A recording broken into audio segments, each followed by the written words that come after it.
Junior NTR जिन्होंने अपनी last film करी थी एसएस राजामौली के साथ RRR, उसके बाद से वो वापसी करने वाले थे बड़े पर्दे पे देवरा के साथ। एंड हर किसी की नजर सिर्फ और सिर्फ एक चीज पर गड़ी थी कि क्या junior NTR the popular Rajamouli curse को इस बार तोड़ पाएंगे as opposed to Prabhas and many other actors जो कि ऐसा करने में नाकाम रहे। तो काफी डिलेस के बाद देवरा पार्ट 1 थिएटर्स को हिट कर चुकी है। एंड फिर वही सवाल, क्या जूनियर एनटीआर वाकई में दी राजामौली कर्स को तोड़ने में कामयाब होने वाले पहले एक्टर बने? जानते हैं इस नो स्पॉइलर रिव्यू में।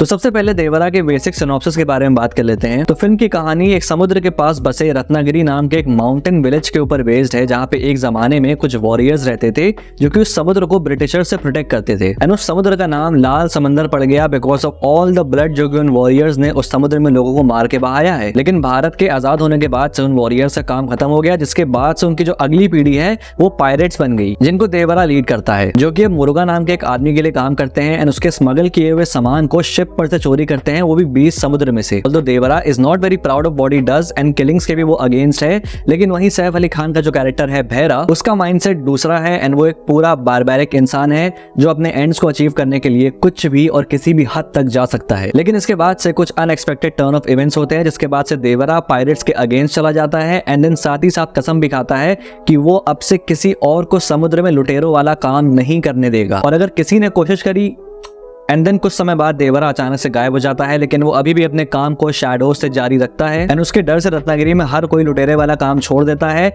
एंड देन नॉर्मल तरीके से मछली पकड़ के अपना गुजारा करता है, क्योंकि उनको पता है अगर वो समुद्र में दोबारा से पायरेट बन के गए तो देवरा उनका क्या हाल करेगा। ऑल्दो इतने सालों में किसी ने भी देवरा को देखा नहीं है, लेकिन उसका खौफ अब भी जारी है। वहीं उसका बेटा वरा जो कि अब बड़ा हो जाता है, बट एज अपोज्ड टू देवरा वो एक डरपोक और नॉन वायलेंट बंदा है। तो देवरा कहाँ गया, आगे कहानी में क्या होगा, ये सब जानने के लिए फिल्म देखनी पड़ेगी तुम्हें।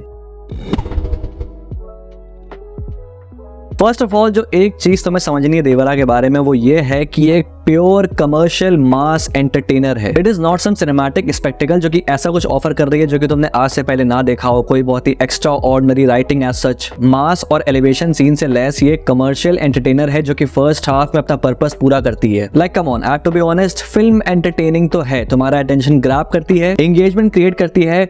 All in all the bottom line is कि तुमको मजा आती है देखने में। जो फिल्म का वर्ल्ड है वो डेफिनेटली एम्बिशियस है। जो लाल समंदर की हिस्ट्री है और गांव को 4 हिस्सों में बांट दिया गया है और हर एक हिस्से का एक लीडर है। साल में एक बार शस्त्रों की पूजा होती है जिसमें ग्लैडिएटर फाइट होती है जिसमें चारों गांव के लोग आपस में लड़ते हैं। ऐसी चीजें मिला के कोरतला सेवा एक अच्छा वर्ल्ड क्रिएट करते हैं देवरा का। जैसा मैंने कहा कि ये कमर्शियल एंटरटेनर है, लेकिन जो एक थोड़ी बहुत फ्रेशनेस आती है वो इसी वर्ल्ड की वजह से आती है। And you want to see more and you want to know more. Like जो स्टेटमेंट है जूनियर एनटीआर का कि भाई फिल्म शुरू होने के 15 मिनट बाद ये फिल्म तुमको अपने वर्ल्ड में खींच लेगी, टू एन एक्सटेंट सच है। एक्शन भी कंप्लीटली मासी है, रियलिस्टिक ना होके, लेकिन कुछ पोर्शंस में एक्शन मासी होके भी कोरियोग्राफ बहुत अच्छे से किया गया है। फॉर एग्जांपल जो इंटरवल ब्लॉक का फाइट सीक्वेंस है वो बहुत ही बढ़िया तरीके से बनाया गया है। शेकी कैम्स का यूज बहुत कम है तो एक्शन बहुत ही क्लियर होता है कि भाई कौन किसको मार रहा है, क्या हो रहा है। And those slow motion shots they work for me. Junior NTR is clearly the man of the masses. उनकी तरफ से जीरो कमी, he gives it all. Like जिन जिन जगहों पे फिल्म बहुत ही लैग करती है या वर्क नहीं करती है,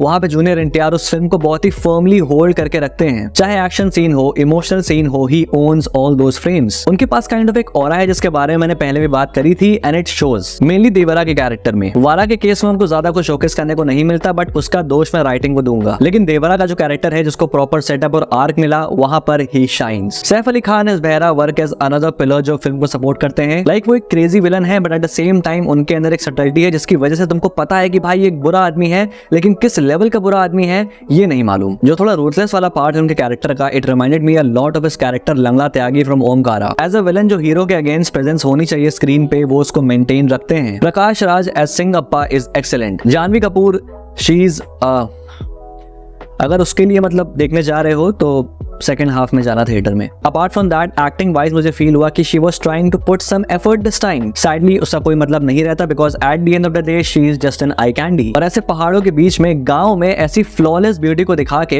डायरेक्टर तुमको रिमाइंड करवाना चाहता है कि ये एक फिक्शनल फिल्म है। आखिर में बात कर लेते हैं अनिरुद्ध रविचंद्र के बारे में because he deserves a special mention this time. He clearly cooked with his BGM and scores. And भाई साहब ट्रस्ट मी, फिल्म के इवन मीडियोकर सीन्स को भी अनिरुद्ध अपने बीजीएम से एलिवेट करता है एक अलग लेवल पे। हर एक्शन सीन का जो इम्पैक्ट है it becomes 10 folds high just because of Anirudh. Fire song वाला जो पूरा सीक्वेंस है वहाँ पे हार्डली कोई ऐसा हाई ऑक्टेन फाइट या एज सच कुछ है, but you feel that whole sequence pumping you up. Plus में इस फिल्म का जो नॉन एक्टिंग सुपरस्टार है वो अनिरुद्ध है। एक आइडिया जहां पे एक अर्बन लेजेंड है, एक इनविजिबल फिगर है जो कि समुद्र के बीच में रहता है एंड अगर कोई भी समुद्र में लूट करने आए तो उसको भयंकर तरीके से मौत देता है। This idea sound so amazing on paper, but the problem is कि कोर्तला सिवा इस सेम आइडिया को उसी सेम इम्पैक्ट के साथ स्क्रीन पे ट्रांसलेट नहीं कर पाते। एंड इसी तरह से ऐसे बहुत से एलिमेंट्स है सेकंड हाफ में जो कि सही तरीके से लैंड नहीं हो पाते, आइदर रश या फिर इनकम्प्लीट फील होते हैं। लाइक फिल्म के जो आइडियाज हैं when you go through it तो तुम्हें एहसास होता है कि क्या कुछ हो सकता था। और मैं ये भी नहीं कह रहा कि यहाँ पर कोई बहुत ही डीप लेवल की राइटिंग को इंप्लीमेंट करना था, कमर्शियल टोन में रखते लेकिन उसके साथ ही बहुत कुछ एक्सप्लोर किया जा सकता था। रिसेंटली एक तेलुगु मूवी सारीपुत्ता सानीवारम का एग्जांपल ले लो, एक रूटीन मास मूवी है लेकिन जो उसका कॉन्सेप्ट है उसको देख लो कि भाई जो हीरो है वो सिर्फ सैटरडे को ही वायलेंस करता है, वो बहुत बढ़िया तरीके से और through out the film consistent रहती है जिसकी वजह से आपका इंटरेस्ट फिल्म में बना रहता है। लेकिन वो सेम चीज देवरा के साथ सेकंड हाफ में मिसिंग फील होती है, जहां पहले तो फिल्म सेकंड हाफ में ड्रैग होना स्टार्ट होती है जिसकी वजह से फर्स्ट हाफ जो हाई पॉइंट पे खत्म होता है उसका इंपैक्ट कहीं ना कहीं फेड होना शुरू हो जाता है। एंड नॉट टू फॉरगेट वारा और थंगम के बीच का romantic angle which leads to nowhere. भाई या तो रखना नहीं था इसको, और अगर रख रहे थे तो एटलीस्ट प्लॉट में कुछ तो कंट्रीब्यूट करवाते, लेकिन नहीं। बहरा के कैरेक्टर के लिए अच्छी खासी स्पेस थी सेकंड हाफ में इसको डेवलप करने के लिए, बट देन वो भी हाफ कुक्ड फील होता है। फिल्म क्लाइमैक्स में आके दोबारा से वही मोमेंटम पिकअप करती है जो कि फर्स्ट हाफ में आपको फील हो रहा था, बट देन आप देखते हो कि इसका सेकंड पार्ट बाकी है एंड देन यू रियलाइज कि भाई सेकंड पार्ट की जरूरत तो थी ही नहीं। 3 घंटे के टाइम में एक कंप्लीट और एक इंपैक्टफुल स्टोरी बनाई जा सकती थी अगर सेकंड हाफ में फिल्म को ड्रैग ना करते फालतू में। एंड अगर सेकंड पार्ट के लिए बना भी रहे थे तो एटलीस्ट फर्स्ट पार्ट को अराउंड 20 मिनट्स तक और ट्रिम कर सकते थे।